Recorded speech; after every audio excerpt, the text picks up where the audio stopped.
خداوندا تویی ما شهادت.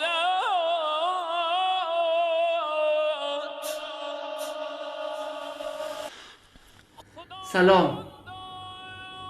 قطره آبی رو تصور بکنید که میل رسیدن به دریا رو داره. او چطور میتونه خودش رو به دریا برسونه؟ تنهایی؟ هرگز.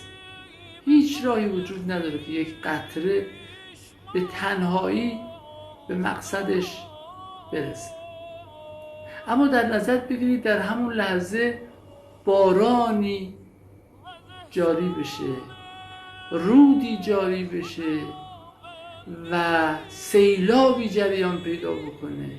اون قطره میتونه به اون رود و سیلاب بپیونده و به مقصد خودش که دریا هست برسه. صدایی که از دور از جاری شدن سیل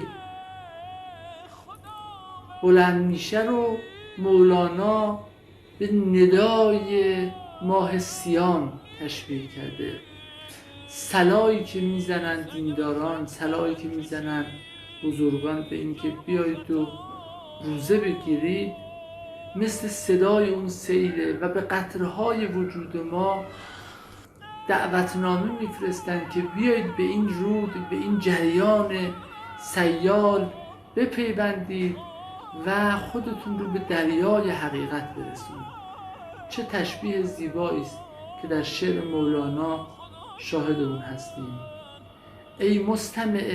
ای مستمع این دم را غریدن سیلی دان.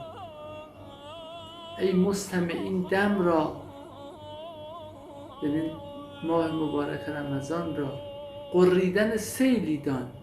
می غرد و می خواند جان را به سوی دریا.